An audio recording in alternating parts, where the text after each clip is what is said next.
शरीर मिल जाना एक अलग विषय है, पर शरीर को प्राप्त कर कर भगवान का भजन कर लेना एक अलग विषय है। देखिए, एक व्यक्ति के पास में उसने काम धंधा कर कर, नौकरी कर कर, सर्विस कर कर, बहुत कुछ कर कर एक व्यक्ति ने अपने पास में बहुत सारी चांदी इकट्ठी कर ली। एक बड़ा सारा बंगला भर लो, इतनी चांदी उसने इकट्ठी करी। एक बड़ा सारा बंगला भर लिया जाए, इतनी चांदी उसने इकट्ठी करी। और फिर उसने मेहनत कर कर, कार्य कर कर इतना सारा लोहा इकट्ठा कर लिया। एक बड़ा सारा बंगला भरा जाए, इतना उसने लोहा इकट्ठा कर। चांदी भी उसने बहुत सारी इकट्ठी करी, लोहा भी उसने इकट्ठा करा, दोनों को एकाग्र कर लिया। चांदी इधर भर ली, लोहा इधर भर लिया। खूब सारी चांदी उसके पास में थी और खूब सारा लोहा उसके पास में था। अब एक दिन वो कहीं प्रवचन में चले गया, और प्रवचन में गया तो प्रवचन में कहीं उसने सुन लिया कि यो इकट्ठा करा वो किस काम का, तो उसने संत की वाणी को मानकर सब लुटा दिया।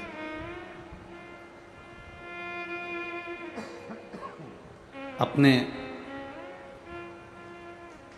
नगर में उसने सूचना कर दी, अपने गांव में उसने सूचना कर दी कि गांव के लोग, नगर के लोग, मेरे पास में चांदी और लोहा दोनों चीज हैं। सुबह 9 बजे से आप मेरे दरवाजे पर आना,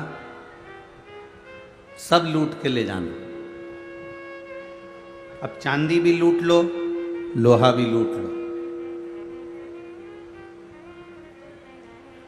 आपको अगर सूचना मिले या हमको सूचना मिले या किसी व्यक्ति को सूचना मिले कि चांदी भी लुटाई जा रही है और लोहा भी लुटाया जा रहा है, तो लूटने वाला सबसे पहले क्या लूटेगा? चांदी लूटेगा। ये लोहा नहीं लूटेगा। लोहा कितने का उठाएंगे, थोड़ा बहुत पैसा मिलेगा, पर चांदी का पैसा तो अच्छा है। सब गांव के लोगों ने विचार कर लिया कि कल चांदी और लोहा दोनों लुटाया जाएगा, चलो लूटेंगे। और सारे गांव के लोग लूटने के लिए चले। सब ने झोला भर भर कर, बैग भर भर कर, बारदान भर भर कर, बोरा भर भर कर, बोरियां भर भर कर चांदी को लूट लिया। अब कुछ लोग रह गए, थोड़े से लोग लूटने से रह गए। तो उन्होंने देखा कि चांदी तो खत्म हो गई, तो उन्होंने कहा क्या करो, कुछ नहीं मिल रहा तो लोहा ही लूट के ले चलो। हालांकि उनको मालूम है कि लोहे की कोई कीमत इतनी नहीं है जितनी चांदी की है, पर करो क्या, उन्होंने लोहा लूटा, ले गए। चांदी वाले चांदी लेकर चले गए, लोहे वाले लोहा लेकर चले गए। पर जो लोहा लेकर गए उनका दिल चांदी वालों को देखकर बड़ा दुख रहा था, क्योंकि चांदी जिन्होंने इतनी सारी लूटी उनको लाखों रुपए प्राप्त हो जाएंगे, और लोहा हमने इतना सारा लूट भी लिया तो कितने रुपए, 200-500 रुपए इकट्ठे हो पाएंगे, 1000 रुपए इकट्ठे हो पाएंगे। कबाड़े में कितने का लोहा जाएगा? कबाड़े में लोहा जाएगा भी तो जाएगा कितने का? तो थोड़ा सा लोहा हमें प्राप्त हो, थोड़ा सा पैसा हमें प्राप्त हो। चांदी वालों को देखकर लोहे वाले बड़े दुखी हो रहे थे, आंख से आंसू बह रहे थे। तभी उस व्यापारी ने, उस व्यक्ति ने नगर में सूचना कर दी, जिनके पास लोहा गया है वह लोहा लेकर मेरे पास आ जाना। मेरे पास एक पारस मणि रखी है, उस पारस मणि से मैं लोहे को छूंगा तो वो सोना बन जाएगा। पारस मणि का छुआ हुआ लोहा सोना बन जाएगा। पारस मणि का छुआ हुआ लोहा सोना बन जाएगा। अब जितने लोहे वाले थे वो अपने अपने लोहे को लेकर व्यापारी के पास, सेठ जी के पास गए। उसने पारस मणि से लोहे को छुआ, सोना बनते चले गए।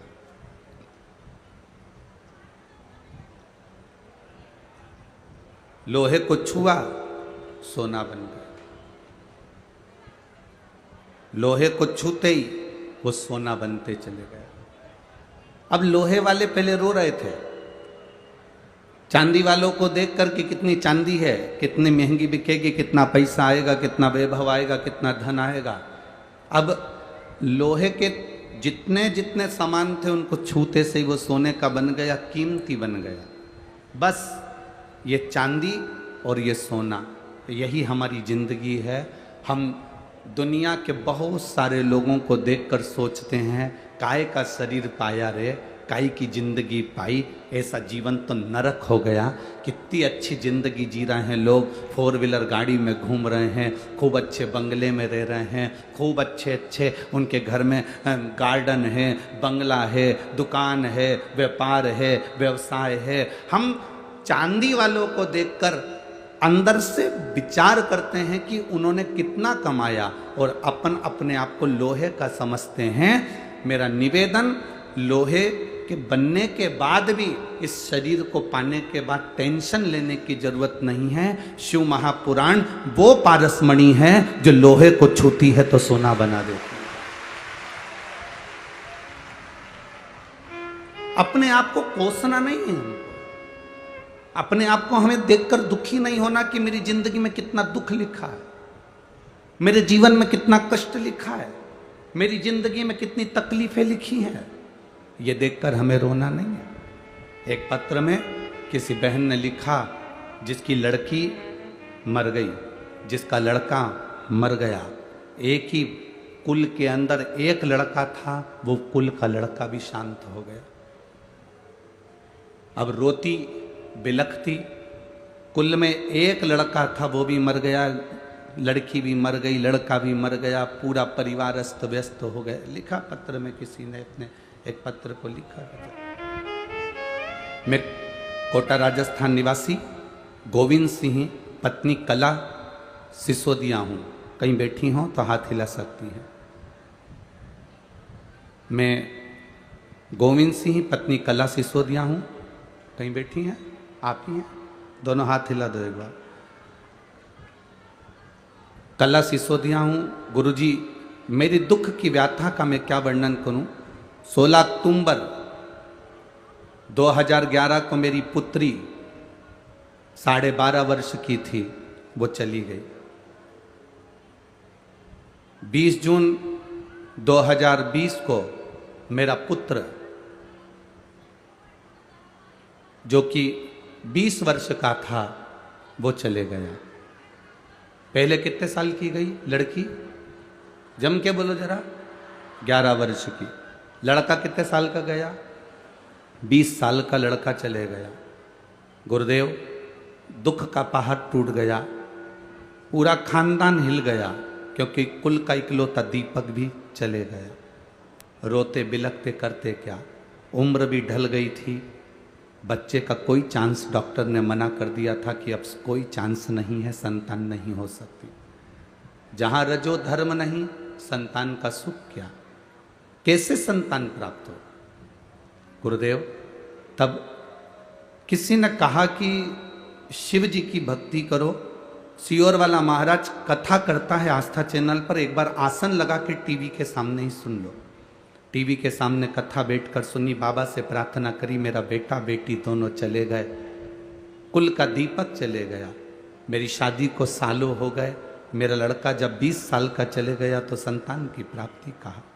बाबा, अब आप कृपा करोगे तो संतान हो सकती है, नहीं तो कोई संतान का सुख नहीं। बस कथा सुनी, बाबा से प्रार्थना करा, बाबा से निवेदन कर कर जब निवेदन करा, सफेद आंकड़े की जड़ का प्रयोग करा, पशुपति व्रत करा, बाबा की कृपा से मेरा गर्भ ठहर गया। गर्भ ठहरा, गर्भ में जो बच्चा आया उसकी सोनोग्राफी जब हुई, जब जांच हुई तो डॉक्टर ने कह दिया ये बच्चा अच्छा नहीं है, इसको निकालना पड़ेगा, तुम अपने ऊपर खतरा मत लो, ये बच्चा शरीर से विकलांग है, शरीर बेकार है, इसका पूरा शरीर नहीं बना, धड़कन आदि का आदि इस बच्चे की नहीं बनी। डॉक्टर ने कह दिया इसको गिरा दो, डॉक्टर ने कह दिया इसको साफ कर दो, पर मेरी सास और हम लोगों ने विचार करा, एक बार पशुपति व्रत करते हैं, बाबा से विनती करते हैं, सीहोर जाते हैं, रुद्राक्ष लेकर आते हैं। बाबा से निवेदन कर कर रुद्राक्ष लेकर आए, विनती कर कर आए सीहोर में जाकर, बाबा मेरे बच्चे को स्वच्छ रखना। हमने फिर जांच कराई, 4-5 डॉक्टरों को बड़े बड़े शहर में जाकर दिखा दिया, पर डॉक्टर ने सब ने मना कर दिया, ये बच्चा पैदा ना करिए, जन्म मत दीजिए, ये बच्चा बेकार है, इस बच्चे को साफ करवा दो। पर हमने भी बाबा पर भरोसा करा। डॉक्टर हमसे कहते रहे, तुम क्यों आडंबर में पड़े हुए हो, हमारी बात मानो, ये बच्चा ठीक नहीं है, साफ करा दो। तो भी हमने उस बच्चे को अपने गर्भ में रखा गुरुदेव, और 9 महीने जब पूर्ण हुए, डॉक्टर ने कहा इतनी उम्र के बाद बच्चा हो रहा है, नॉर्मल डिलीवरी नहीं हो सकती, ऑपरेशन करवाइए। तब मेरे पति ने 8 डली गुड़ की लेकर आपके कहने से तुमरुका जी का नाम लेकर मुझे खिलाया और मेरी नॉर्मल डिलीवरी हुई। जिस तारीख को लड़का शांत हुआ था, जिस तारीख को लड़का शांत हुआ था, जो तिथि थी, 2 वार था, जिस दिन लड़का शांत हुआ था, उसी तिथि उसी वार को मेरे भोलेनाथ कुबेर भंडारी ने लड़का वापस दे दिया। गुरुदेव, मैंने उसका नाम डमरू बना रखा है। लिया उस डमरू को, लिया लिया लिया। उसी तिथि, उसी वार, उसी तारीख को मेरे को बाबा कुबेर भंडारी ने, कुबेरेश्वर महादेव ने फिर वापिस मेरा लड़का उसी तारीख, उसी तिथि को दे दिया। ये बाबा की कृपा दृष्टि है महाराज, शिव तत्व की प्राप्ति है, शंकर ओघड़ी की कृपा। महाराज, तेरी कृपा बिना न हिले एक भी अणु, लेते हैं श्वास तेरी कृपा से। बखान क्या करूं मैं राखों के ढेर का, चपटी भभूत में खजाना कुबेर का। हे गंगाधर मुक्ति द्वार ओमकार, भोले ओमकार, आयो शरण दिया शंभु तार तार तू, आयो शरण दिया शंभु तार तार। शिव कृपा नहीं होती तब तक दुनिया में कोई कार्य नहीं हो सकता। इतनी समय के बाद वापिस मेरे बाबा ने वही तारीख को अगर दिया, अब तो रोइए नहीं, अब तो खुश होइए बाबा।